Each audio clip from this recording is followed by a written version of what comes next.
সবাইকে আমন্ত্রণ অর্থনীতি সারাদিনে আপনাদের সাথে আছি। পাতারা শুনছিলেন শিরোনাম, এবারে জানাবো বিস্তারিত। ব্যাংক ঋণের সুদ হার বাড়লে ঋণ প্রবাহ কমবে বলে আশঙ্কা করছে ঢাকা চেম্বার। এতে কমতে পারে বিনিয়োগ ও কর্মসংস্থান। শনিবার মতিঝিলে আয়োজিত সেমিনারে এসব কথা বলেন চেম্বারের সভাপতি আশরাফ আহমেদ। এ সময় শিল্প খাতে গতি আনতে টেকসই পরিকল্পনার তাগিদ দেন অর্থনীতিবিদরা। গত কয়েক মাস ধরে নিয়ন্ত্রণে আসছে না মূল্যস্ফীতির লাগাম, সংকট কাটেনি ডলারের, রয়েছে শিল্পে অস্থিরতাও। এমন পরিস্থিতিতে দেশের সামগ্রিক অর্থনীতিকে কিভাবে গতিশীল করা যায় তা নিয়ে সেমিনারের আয়োজন করে ঢাকা চেম্বার। উঠে আসে বর্তমান অর্থনীতির নানা চ্যালেঞ্জ ও সমাধানের উপায়। সেমিনারে ঢাকা চেম্বারের সভাপতি বলেন, মূল্যস্ফীতি কমানোর জন্য নীতি সুদহার বাড়ানো হচ্ছে, তবে তা ঋণ প্রবাহে নেতিবাচক প্রভাব ফেলবে। এতে বিনিয়োগ ও কর্মসংস্থান কমে যেতে পারে। আমরা একদিকে ইন্টারেস্ট রেট বাড়িয়েছি ঠিকই, ডিপোজিট রেটও বেড়েছে, কিন্তু যেহেতু ব্যাংকের ব্যালেন্স শিটে শুধুমাত্র এফডিআর এর রেটটাই ম্যাটার করে না, ওখানে আপনার কারেন্ট অ্যান্ড সেভিংস অ্যাকাউন্টের যেখানে খুব একটা ইন্টারেস্ট কস্ট বাড়ে না, সেটাও একটা বড় চাঙ্ক রয়ে গেছে। সো এর ফলে দেখা যাচ্ছে যে ব্যাংকগুলো কিন্তু আসলে overall banking system is making lot more money from interest alone. এ সময় অর্থনীতির গতি ফেরাতে স্বল্প ও দীর্ঘমেয়াদী কর্মপরিকল্পনা তাগিদ দেন অর্থনীতিবিদরা। খাদ্য ও জ্বালানি নিরাপত্তা নিশ্চিতে আলাদা নজর দেওয়ার আহ্বান জানান তারা। অনেকগুলো ব্যাংকের পরিচালনা পর্ষদ থেকে আরম্ভ করে কিছু জায়গায় হাত দেওয়া হয়েছে, সেটার যদি আমরা ইন্টিগ্রেশন করতে পারি ইনস্টিটিউশনের সাথে, যেটাকে এসডিজি 16 এ বলা হচ্ছে piece, justice and strong institution, এই জায়গাটা ইনস্টিটিউশন বিল্ড করাটা আমাদের খুবই দরকার। দুটো দিকে আমাদের ফোকাস করতে হবে। একটা হচ্ছে রিনিউয়েবল এনার্জি দিকে আমাদের যেতেই হবে, আর দ্বিতীয় হচ্ছে energy pricing policy, energy mix and energy pricing policy. Pricing policy is a total mess. এটা বহুকাল থেকে আমরা দেখে এসেছি, কদিনে কথা বলা হয়েছে, অনেক কিছু রিসার্চ হয়েছে, আরো দরকার।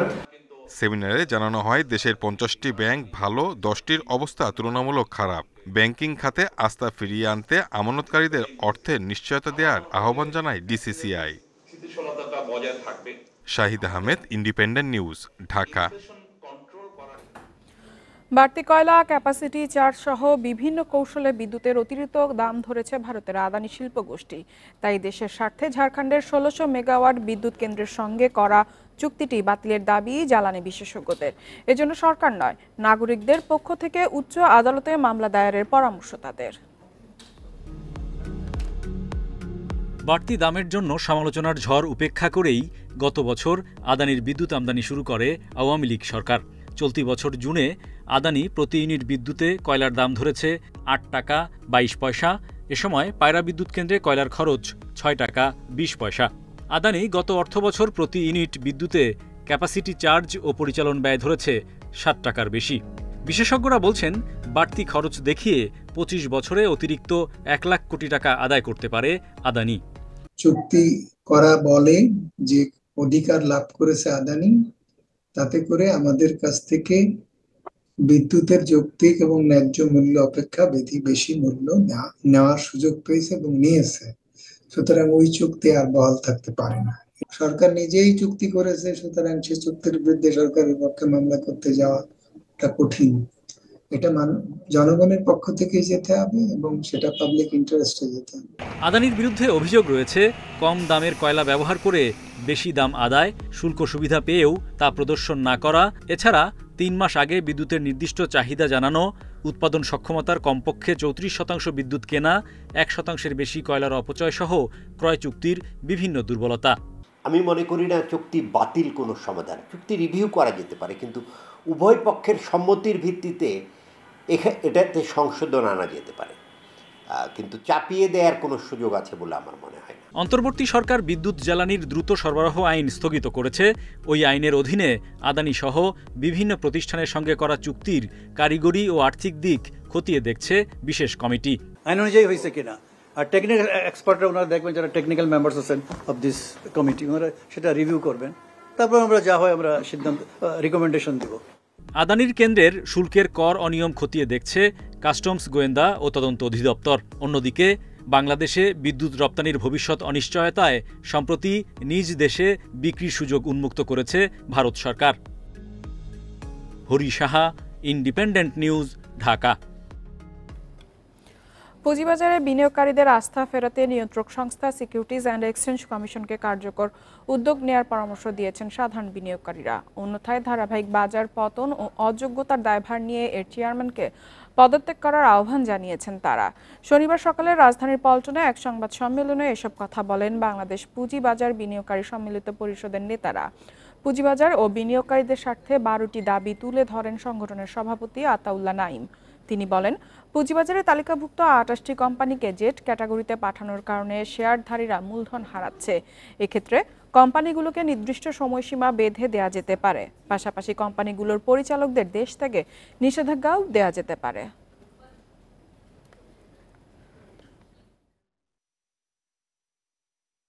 পুঁজিবাজার সংক্রান্ত বিষয়ে সকল স্টেকহোল্ডারদের সুচিন্তিত মতামত গ্রহণ করে পারস্পরিক অনাস্থা দূর করে বিনিয়োগকারীদেরকে আস্থায় নেওয়ার কার্যকর উদ্যোগ গ্রহণ করতে হবে। অন্যথায় ধারাবাহিক মার্কেট পতন ও অযোগ্যতার দায়ভার নিয়ে বিএসইসির চেয়ারম্যানকে নিজ দায়িত্ব থেকে সরে যাওয়ার আহ্বান জানায়। চলতি বছর পোশাক রপ্তানির বড় দুই বাজার যুক্তরাষ্ট্র ও ইউরোপীয় ইউনিয়নে ভালো করতে পারছে না বাংলাদেশ। বছরের প্রথম 7 মাসে যুক্তরাষ্ট্রে তৈরি পোশাক রপ্তানি কমেছে 10.28%, আর ইইউতে কমেছে 4.84%। ইউরোপীয় ইউনিয়নের পরিসংখ্যান কার্যালয় ও ইউএস ডিপার্টমেন্ট অফ কমার্সের আওতাধীন office of textile and apparel এর বরাদ্দ দিয়ে এ তথ্য জানিয়েছে বিজিএমইএ। একক দেশ হিসেবে যুক্তরাষ্ট্র বাংলাদেশের তৈরি পোশাকের বড় বাজার। মোট তৈরি পোশাক রপ্তানির 17 থেকে 18% গন্তব্য যুক্তরাষ্ট্রে। অন্যদিকে অঞ্চল হিসেবে তৈরি পোশাক রপ্তানির অর্ধেকের গন্তব্য ইইউ।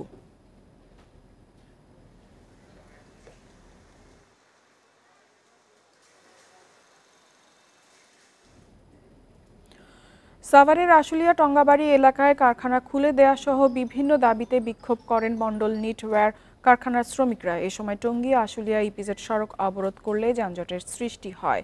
পরে পুলিশ ও সেনাবাহিনী ঘটনাস্থলে পৌঁছলে পরিস্থিতি নিয়ন্ত্রণে আনে। এদিকে সকালে আশুলিয়া পোশাক কারখানায় শান্তিপূর্ণভাবে কাজে যোগ দিয়েছেন শ্রমিকরা। তবে নিরাপত্তার শঙ্কায় বন্ধ রয়েছে 16টি কারখানা। যে কোনো অপ্রীতিকর পরিস্থিতি এড়াতে শিল্পাঞ্চলে মোতায়েন রয়েছে আইন শৃঙ্খলা বাহিনী।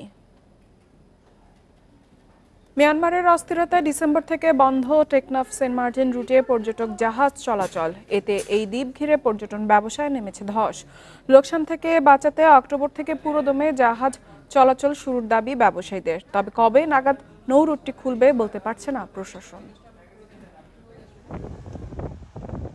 নীল জলরাশির মাঝে প্রকৃতির অপরূপ নৈসর্গিক রূপ নিয়ে প্রবাল দ্বীপ সেন্ট মার্টিন বাংলাদেশের পর্যটনের অন্যতম জনপ্রিয় গন্তব্য।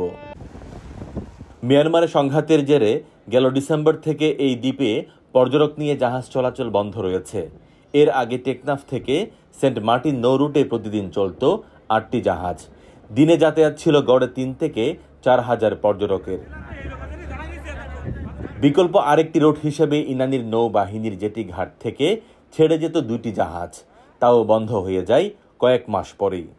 এদের অভ্যন্তরীণ কারণে আমাদের টেকনাফ সেন্ট মার্টিন রুটটা একটু এখনো অনিশ্চিত। আমরা তবুও আশা রাখবো যাতে এটা পরিস্থিতি স্বাভাবিক হওয়ার সাথে সাথে যাতে টেকনাফ থেকে চালু করে দেয়। একদিকে প্রতিবেশী দেশের সংঘাতের কারণে নেতিবাচক প্রভাব পড়েছে এই দ্বীপ ঘিরে পর্যটনের, অন্যদিকে সেন্ট মার্টিন নিয়ে বিভিন্ন মহলে বিভ্রান্তিকর তথ্য ছড়ানো হচ্ছে। এতে উদ্বেগের কারণ হয়ে উঠেছে সংশ্লিষ্টদের। ব্যাপারটা এমন যে বাংলাদেশে একমাত্র প্রবাল দ্বীপ এবং এখানে সবাই যেতে ইচ্ছুক। আমরা দেখতে পাচ্ছি সোশ্যাল মিডিয়া সহ বিভিন্ন মাধ্যমে কিছু বিভ্রান্তিমূলক তথ্য যেগুলো আগেও ছড়িয়েছে, এখনও আবার এগুলোর পুনরাবৃত্তি হচ্ছে।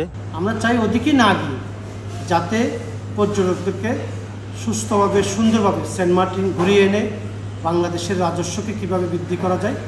কবে নাগাদ খুলতে পারে দ্বীপটিতে পর্যটক যাওয়ার নৌ রুট জানতে চাইলে কথা এড়িয়ে যান প্রশাসক।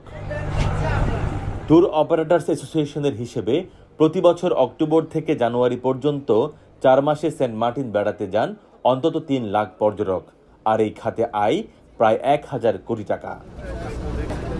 তৌফিকুল ইসলাম, ইন্ডিপেন্ডেন্ট নিউজ, কক্সবাজার।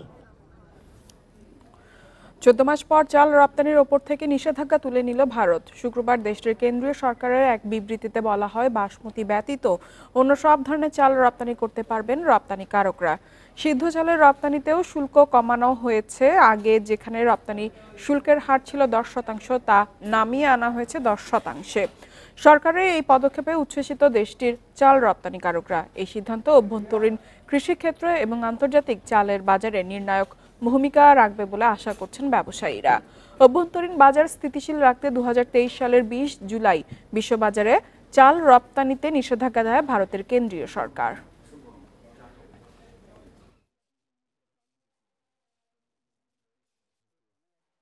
আর এই ছিল অর্থনীতি সারাদিনের আজকের আয়োজনে। আমন্ত্রণ আমাদের পরবর্তী সংবাদে।